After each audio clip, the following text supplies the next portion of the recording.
I'm making this video in response to the current voting between turn-based and real-time with pause combat system, which is being voted on in the Numenera private backer forum. My comments are being deleted because I do not agree with some of the people's opinions there. Apparently the administrators do not like it when I make observations and deductions that involve telling people they're stupid when they've told me they're stupid. I'm a fan of both combat systems because I love games from both, and I like having community involvement in game projects. I think that's smart. But this is going too far. Now maybe this is just because the Wasteland 2 team has a turn-based system and they got some influence, I don't really know. But this is not how you design a game and not how you do a spiritual successor to one of the greatest games ever, Planescape Torment. A spiritual successor to a game means having the same game themes, styles, or elements. It may also involve the same people who worked on the previous game. I stress the word game. While most simply would have wanted a direct sequel to Planescape Torment due to licensing issues, we'll be happy with what we get. We will not, however, deal with changing something that's expected, which is the gameplay. Game themes aren't just literary themes, they're related gameplay functions and their corresponding systems. A theme, to me, is what a game or story is about. Thus, a game or story can have multiple themes because it's about multiple ideas or features. The major theme is simply what the game or story is mostly about.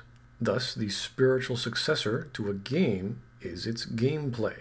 The spiritual successor to Gran Turismo is a driving simulator. To StarCraft, I expect a RTS. To League of Legends, I expect a MOBA. To Planescape Torment, I expect a D&D-based Infinity Engine-style game with the real-time with pause combat engine. This is why the current release of XCOM Enemy Unknown in 2012 was beloved, while the release of the Bureau XCOM Declassified wasn't. People wanted the old-school game of the original XCOM and not necessarily a real-time TPS version. Knights of the Old Republic 1 and 2 were spiritual successors to Planescape Torment. They had a real-time with pause combat system and some of the best storytelling in games. Project Eternity is the spiritual successor to Baldur's Gate and Planescape Torment. It's having real-time with pause, and by the staff working on it, I can be certain it's going to have an excellent storytelling. But the team with Numenera gave their backers a vote. Congratulations, Torment Tides of Numenera team. Via democracy, you're putting your designs in the hands of children. With a different combat system, the metaphysics are ruined. Exploration, that is moving your character about a level and clicking on things through an isometric perspective, is the base. This all occurs in real time. But on top of this, in Numenera, will probably lie an antiquated method of combat called turn-based. This is what Fallout 1 and 2 did, probably due to technology constraints. But suddenly now, the rules of nature are suspended. All characters are now dumb terminals, automatons waiting for the great computer game turn-based flavor of the lazy developer to determine when it can move or act or do something. Or maybe the game universe will tell the two opposing forces to be all gentlemanly and wait their entire phase for them to conduct their ridiculously energy-based movement behavior activities like the two generals are playing a game of chess with their men. While you can normally walk and conduct behavior like any normal person in exploration mode in real time, suddenly your character's bodily movements can only move about with a certain amount of stamina or movement units or whatever nonsense variable for action points are. So imagine two duelists or jousters ready their horses and they get in position in real time. But as soon as they start coming at each other, it becomes a TRPG. The first jouster moves only as far as he can because the system says he ran out of movement points, or the magical grid system appears before his eyes and he has to stop. The second jouster now doesn't have to go as far as the first since the first one closed that distance for them, and voila. The second jouster knocks off the first even though the first jouster was technically faster. Congratulations, you've just broken the concept of a joust and bastardized reality in the process.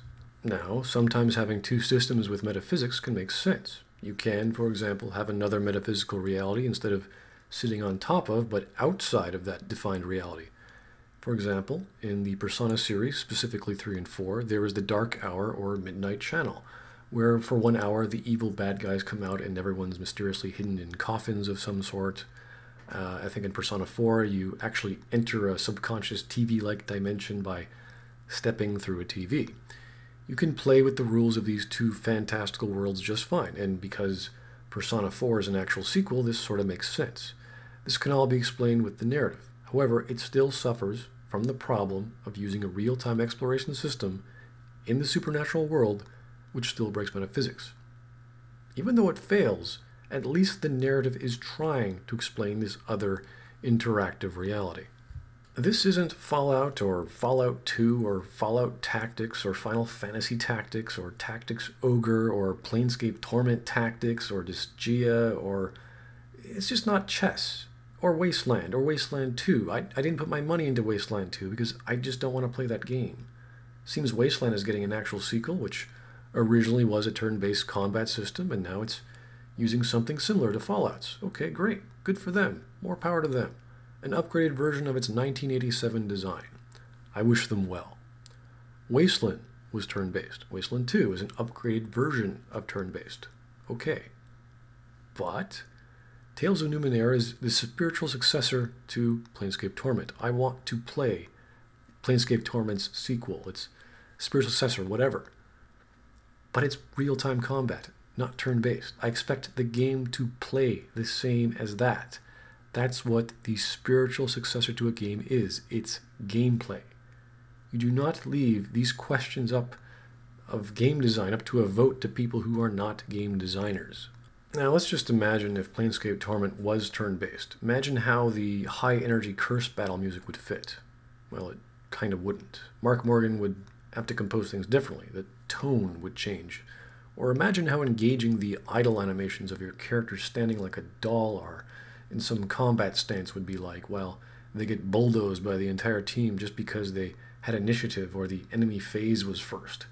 Or you failed a dialogue check or some nonsense. Yeah, that'll be real fair. Chess, even if you play as black, is an even playing field. Turn-based in computer games, which works on top of an isometric real-time exploration mode, isn't just unbelievable, it's like the comical boxing match in Fallout 2. It's simply not fair. Numenera is a tabletop game and apparently has a very simple series of rules and things to follow to play. And if more complex D&D rules can be translated into Baldur's Gate and various other Infinity Engine games back in the day, the simpler rule set of Numenera can be done even easier. By nature of tabletop games, all gameplay in those are turn-based. Yet the more complex D&D rule set was working just fine in all the Infinity Engine games, which were D&D, over 10 years ago. And we simply can't do that today? This is my more favorite, if not more important point, is that the real-time with pause can be played to the level of strategy and tactics however you want. This was seen recently in Dragon Age and all the other real-time Infinity Engine games. You can be more tactical and strategic than in turn-based, simply by being able to cancel orders while they're being conducted. In turn-based, your series of options you choose will always be conducted. Between the two systems, the actual tactics or options you have are pretty much the same. In Dragon Quest JRPG series, if your programmed turns are set to attack one or two enemies, and your party of two defeats the first enemy, well, your second character will just naturally attack the second one with what you programmed for the first.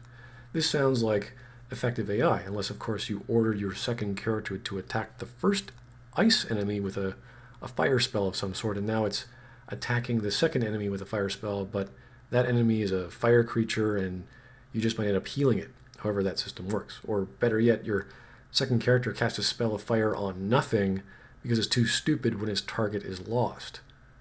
Turn-based games turn your characters into dolls. At worst, it breaks the concept that they're characters and turns them into variables in a program. This is not what you want for a game whose highlight is storytelling. This brings us to our seventh point. There are so many versions of turn-based gaming, you don't know what you're going to get. Whereas in real time, you appease everyone and don't piss off anyone who doesn't like a certain kind. You can be as tactical, strategic, or action-oriented as you like. With turn-based, there's possibly enemy and player phases, there's tactical role-playing games, there's pure turn-based games with no strategy or level design whatsoever, and only with tactics like in Persona or Dragon Quest, and there might be an action point system from games like Fallout and Fallout 2. People voting for turn-based don't know what they're going to get, but for some reason can't simply deal with pausing the game and doing exactly what they would do if it was a turn-based game. With real-time with pause, you control the flow. You can be as fast or as slow as you like. You could be as granular or as hands-free as you like. And voting on this shouldn't even be an option. Take this and put a 2 on the end. Write any new story you like, we know it's going to be good.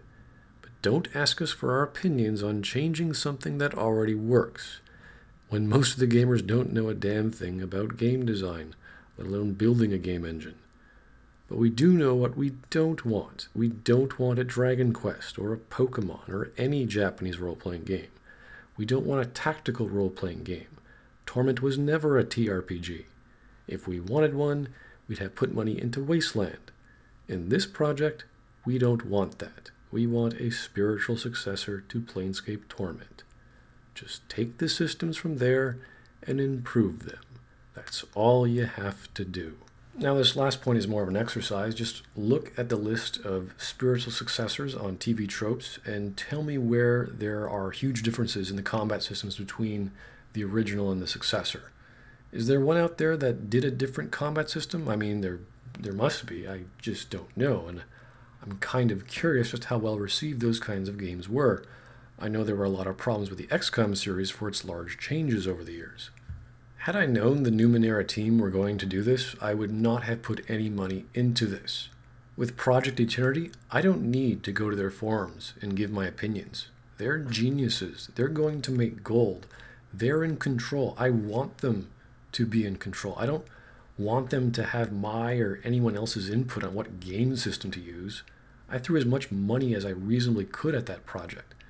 But Numenera, I was a bit hesitant. Sure, Colin, smart guy, gave a great intro video. I was intrigued. It wasn't anything spectacular, but hey, I love Planescape. Why not? But still, something didn't quite sit with me. I don't know what it was. And for that reason, I didn't give as much money as I did to Project Eternity. You can only go so far with a name and an interesting premise. But, you know, a gameplay demo might have helped. And with the Numenera team now, I don't have much faith in them anymore.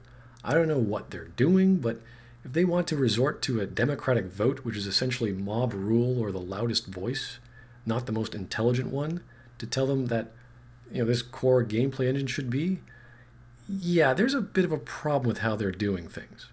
And no offense to the Numenera team, I know they're nice, smart guys, and they're probably going to make a memorable, well-told game with interesting characters and plots, but I probably don't want to play it. Luckily, there will be the option to out-talk one's way out of hopefully almost every combat scenario, and thankfully, because, well, it's simply not a spiritual successor to Planescape, and I don't like that. So the moral of the story is never give any money to a Kickstarter video game project until you see a demo first.